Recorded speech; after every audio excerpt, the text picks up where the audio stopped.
Assalamualaikum warahmatullahi wabarakatuh.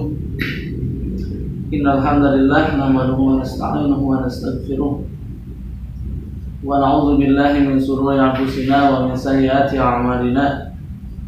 May yahdihillahu fala mudilla lahu wa may yudlilhu fala hadiya lahu. Asyhadu an la ilaha illallah wahdahu la syarika lahu wa asyhadu anna Muhammadan 'abduhu wa rasuluhu alladzi la nabiyya wa la rasula ba'dahu. Iman rahimakumullah, para jamaah yang dimuliakan Allah Subhanahu wa taala. Alhamdulillah, kita masih melanjutkan kajian kitab karangan Syekh Adz-Dzahabi, yakni Al-Kabair, dosa-dosa yang besar. Di pembahasan kali ini kita akan memasuki judul yang ke-23 atau pembahasan yang ke-23, yakni tentang as-saraqah, pencurian. Mencuri adalah tindakan kriminal yang tidak dibenarkan oleh agama manapun, tidak dibenarkan oleh manusia manapun. Tapi Islam memandang pencurian ini sebagai jinayah atau pidana ketika orang tersebut bukan dalam kondisi terpaksa atau dalam keadaan darurat. Misalnya di zaman Umar bin Khattab radhiyallahu anhu, ada tukang gembala unta yang terpaksa menyembelih unta yang digembalanya disebabkan karena sang pemilik tidak memberikan gaji, tidak memberikan upah, sehingga para pekerjanya daripada mati kelaparan mereka menyembelih unta. Maka mencuri yang seperti ini tidak digolongkan perbuatan dosa karena memang dalam keadaan darurat. Tapi kalau ada orang yang senangnya mencuri dengan niat ataupun sudah keenakan, karena orang mencuri ini pada hakikatnya kan begitu enteng, orang lain begitu susah payah mengumpulkan harta, tapi dia malah mengambil, tidak menghargai jerih payah orang lain yang mengumpulkannya dengan susah payah, sementara dirinya dengan enteng, dengan mudahnya mengambil harta tersebut. Ikhwatu iman rahimakumullah, persoalan harta ini persoalan yang penting dan sangat diperhatikan dalam Islam. Menjaga harta orang lain termasuk salah satu ciri tanda keimanan kepada Allah Subhanahu wa taala. Dalam sebuah hadis Rasulullah SAW menyebutkan mukmin itu tidak sempurna imannya, la yu'minu ahadukum hatta yuhibba, sehingga dia mencintai li akhihi, saudaranya, ma yuhibbu li nafsihi, seperti dia mencintai dirinya sendiri. Kalau orang sudah ada rasa seperti ini, rasa cinta terhadap orang lain, saudara mukmin, saudara muslim yang lain seperti mencintai dirinya, maka dia tidak akan melakukan hal-hal yang negatif, hal-hal yang bisa merugikan kaum mukminin yang lain, karena dia paham perlakuannya itu akan merugikan saudaranya, merugikan dirinya sendiri. Ayat rahimakumullah, menjaga kehormatan, menjaga nama baik, menjaga harta orang lain dengan tidak menzaliminya merupakan satu keharusan yang harus dijaga oleh muslim yang lainnya. Dalam surat Al-Maidah ayat 38 Allah Subhanahu wa taala menyebutkan as-sariqu was-sariqatu. Orang yang mencuri, baik itu laki-laki ataupun perempuan, Faqta'u aydiyahuma, maka potonglah kedua tangan di antara keduanya. Nah, nanti para ulama berbeda pendapat mengenai had potong tangan ini. Nanti akan dijelaskan 3 kelompok yang berargumen potong tangan yang seperti apa yang dimaksud dalam ayat ini. Jazaan, untuk apa pemotongan tangan itu? Jazaan sebagai balasan bima kasabah, terhadap apa yang keduanya telah lakukan. Nakalan, nakalan ini sebagai hukuman, sebagai apa istilahnya, siksaan minallahi, dari Allah. Wallahu azizun hakim, dan Allah itu maha perkasa lagi maha bijaksana. Dari ayat ini jelas bahwa Allah Subhanahu wa taala begitu sangat menghargai, menjaga harta yang dimiliki oleh kaum mukminin atau kaum muslimin. Ayyuhal rahimakumullah, ada 3 pendapat para ulama mengenai permasalahan ini. Yang pertama, yang dikatakan oleh Hasan al-Basri dan juga Daud ad-Dhahiri, madhab tekstualis. Kelompok yang pertama ini yajibul qat'u bisaraqatil qalil, pemotongan wajib dilakukan untuk pencurian minimal, itu kecil, wal kasir atau banyak, sedikit atau banyak, harus dipotong berdasarkan lidhahiril ayat, karena zahirnya ayat ini. Di dalam ayat itu kan wasariqu wasariqatu faqta'u aydiyahuma, pencuri laki-laki ataupun perempuan maka harus dipotong kedua tangannya. Ayyuhal rahimakumullah, Imam Hasan al-Basri dan juga Daud ad-Dhahiri menyimpulkan bahwa seremeh apapun, sebesar apapun dia mencuri, maka dia harus dipotong tangannya. Walil hadisil lati rawahu syaikhun, dan berdasarkan hadis yang diriwayatkan oleh Bukhari dan Muslim, seperti yang diriwayatkan hadis dari Abu Hurairah, la'anallah, bahwasanya Allah melaknat as-sariqo, seorang pencuri, yasriqul baydota, yang mencuri telur, fatuqta'u yaduhu, maka harus dipotong tangannya.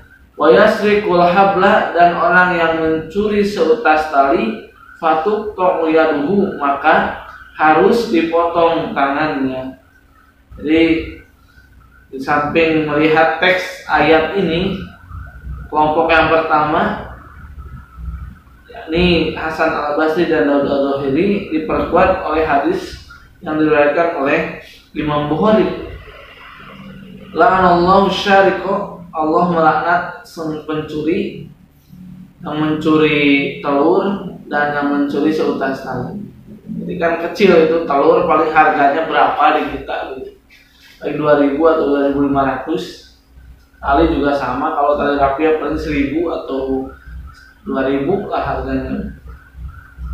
Tapi berdasarkan hadis itu, kedua ulama ini menyimpulkan besar kecil, banyak sedikit harus dipotong tangan. Kemudian pendapat yang kedua, nah ini pendapat yang jumhur, dipotongnya tangan pencuri itu 1/4 dinar. Jadi dinar dalam zaman Nabi itu kan 12 dirham. Jadi 1 dinar itu setara dengan 12 dirham. Berarti kalau seperempatnya 3 dirham.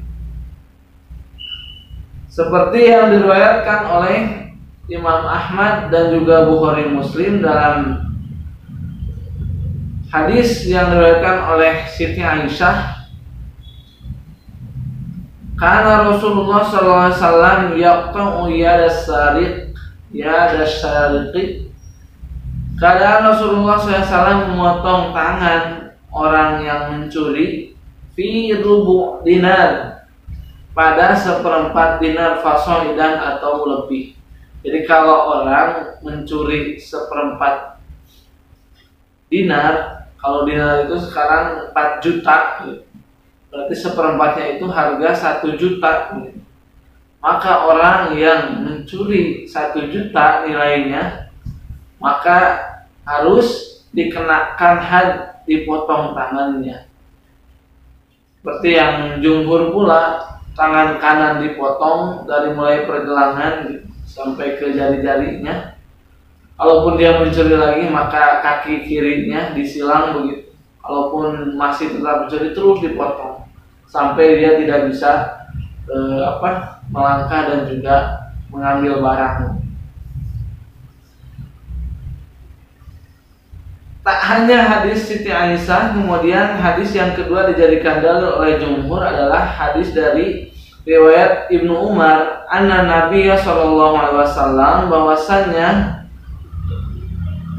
Nabi sallallahu alaihi wasallam qata'a, memotong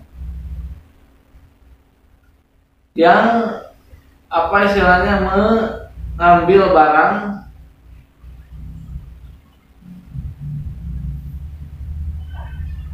seharga 3 dirham. Sama berarti dengan yang tadi, karena di zaman Nabi seperempat dinar itu adalah 3, jadi dirham itu zaman Nabi 12 dirham setara dengan 1 dinar. Jadi seperempat dari 1 dinar adalah 3 dirham. Kalau kita harga sekarang misalnya 1 dinar itu 4 juta, seperempatnya berarti 1 juta. Siapa yang mengambil barang seharga 1 juta, maka berhak akan wajib dikenakan had baginya untuk dikenakan had qat'ul yad, yaitu memotong tangan. Kemudian yang ketiga, riwayat atau pendapat Imam Hanafiyah, anna nisab basaraqah, sesungguhnya nisab dari pencurian itu dinar, 1 dinar, au asyrah, atau au asratu darahim, atau 10 dirham. Falaqat afi maduna asrati darahim, maka tidak ada pemotongan tangan terhadap pencurian di bawah 10 dirham. Jadi mazhab Hanafi ini hanya memberikan batasan paling minimal adalah 1 dinar atau 10 dirham. Padahal pada waktu itu di zaman Rasulullah SAW 1 dinar itu setara 12 dirham.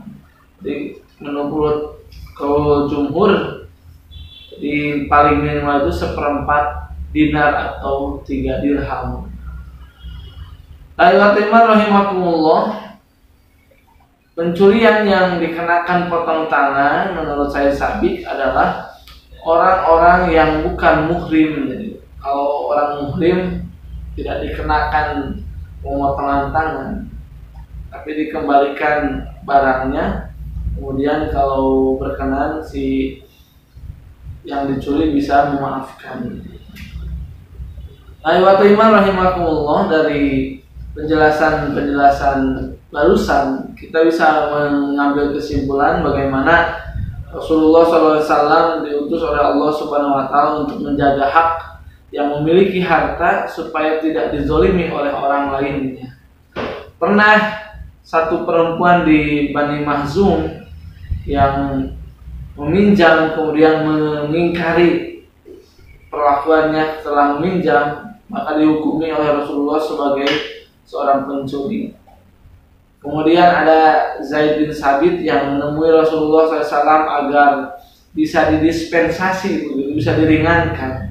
Tapi yang ada malah dimarahi Zaid bin Sabit ini karena berani mentolerir orang yang menzolimi, mengambil hak orang lain yang bukan haknya.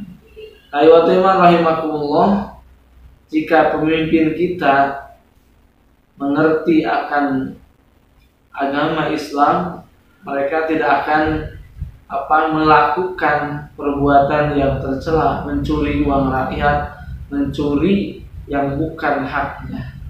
Tentu apa yang mereka makan secara batil, tentu balasannya akan dibalas oleh Allah Subhanahu wa taala. Kalaupun di dunia dia bisa lepas, tapi di akhirat dia tidak akan pernah lepas dari hukuman Allah Subhanahu wa taala. Kemudian yang terakhir, bahwa had, pemotongan tangan bagi orang yang berbuat pencurian, tidak bisa dilakukan oleh sembarangan orang, tapi harus dilakukan oleh pemerintahan yang sah, pemerintahan yang ditunjuk, disepakati oleh semua kaum muslimin. Itu saja mungkin bisa disampaikan. Mudah-mudahan ada guna dan manfaatnya. Mudah-mudahan kita terhindar dari perbuatan yang bisa mendolimi orang lain, terlebih khusus mendolimi kaum muslimin atau kaum mukminin selaku saudara kita. Aqulu qouli hadza wa astaghfirullah li wa lakum. Rabbana hab lana min azwajina wa dhurriyyatina qurrata a'yun waj'alna lil muttaqina imama. Rabbana afrigh 'alaina sabra wa tsabbit aqdamana wansurna 'alal qaumil kafirin. Rabbighfirli wa liwalidayya wa lil mu'minina yawma yaqumul hisab. Rabbana atina fid dunya hasanah wa fil akhirati hasanah wa qina adzabannar. Assalamualaikum warahmatullahi wabarakatuh.